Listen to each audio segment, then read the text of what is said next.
Hello everyone, welcome to our channel doctor Rekha Saroha DRS. Homeopathy पानी के through, खाने के थ्रू या किसी भी ऐसे पर्सन जिसको टाइफॉइड है उससे बहुत क्लोज कॉन्टेक्ट के थ्रू भी हो सकता है। और अगर हम इसको टाइम से ट्रीट नहीं करते ये कई सारी कॉम्प्लिकेशंस भी लेके आता है। टाइफॉइड की कॉम्प्लिकेशन में से सबसे पहले यही हो सकता है कि आपकी आंतों में स्वेलिंग आ सकते हैं।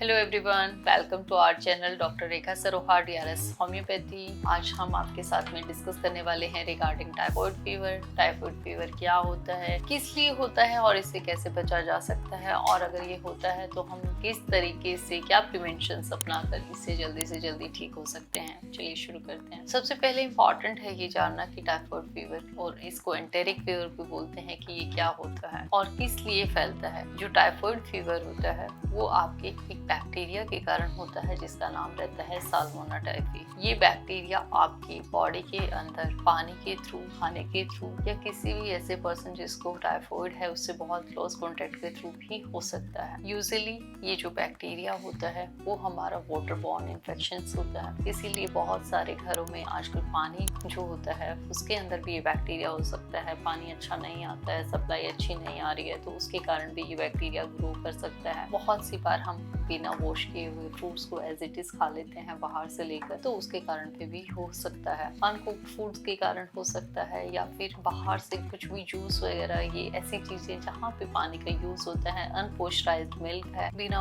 हम खाने को अच्छे से उबाले या पकाए खाने से भी हो सकता है। ये कंटेमिनेट ही होता है आपका मोस्टली पानी वगैरह के थ्रू, खाने के थ्रू, तो इसीलिए इसको इस तरीके से ही आप पहचान सकते हैं।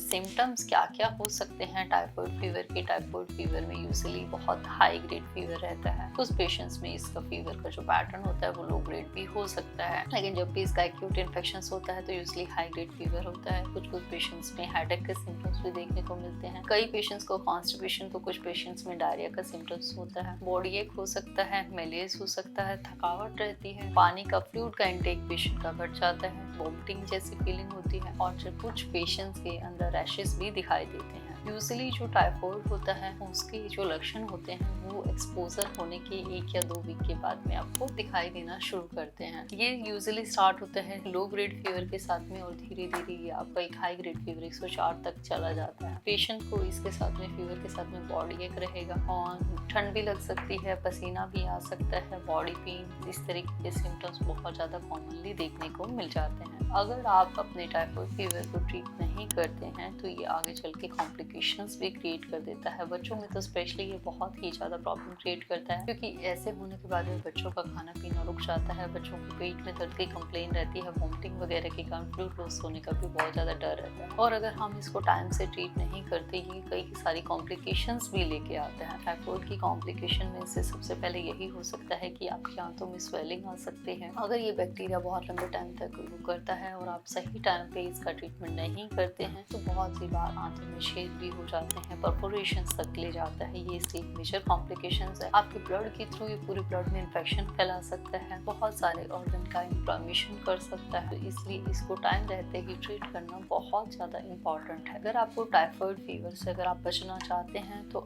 आपको इसके लिए उन सारी चीज़ों का ख्याल रखना चाहिए जिन चीज़ों से ये होता है। सबसे पहला और इम्पॉर्टेंट चीज़ ये होती है कि आप टाइफॉइड का वैक्सीनेशन भी करा सकते हैं। बट टाइफॉइड वैक्सीनेशन का ये मतलब नहीं है कि आपको 100% प्रिवेंट करेगा कि टाइफॉइड नहीं होगा। ये बहुत हद तक आपको उस चीज़ से बचाता है। तो आपको अपने बच्चों को भी और खुद को भी वैक्सीनेट भी करा सकते हैं आप। इसके साथ साथ आपने अपनी हाइजीन मेंटेन करनी है। कभी भी आप वॉशरूम्स वगैरह यूज़ करने के बाद में प्रॉपर हैंड्स को सैनिटाइज करना है, और कभी भी खाना खाने से पहले अपने हैंड्स को सैनिटाइज कर, कहीं से भी आप प्रॉपर जो खाना होता है वो कभी भी खुले ही जगहों से लेकर खाना वाना ना खाएं, खुली जगह का पानी ना पिए। जितना हो सके अपना पानी अपने साथ कैरी करें। अगर आप वो नहीं कर सकते हैं तो आप अपना पानी उबाल कर पिए। अगर एक बार टाइफॉइड हो जाता है तो इसके सिम्टम्स बहुत दिनों तक भी बॉडी में रह जाते हैं। बहुत सी बार आपका टाइफॉइड चला जाता है, लेकिन इसका बैक्टीरिया जो होता है वो आपके इंटेस्टाइन में बहुत लॉन्ग टर्म तक परसिस्ट करता है और वापस रिलैप्स होने के चांसेस होते हैं। इसीलिए अगर कभी भी टाइफॉइड फीवर होता है तो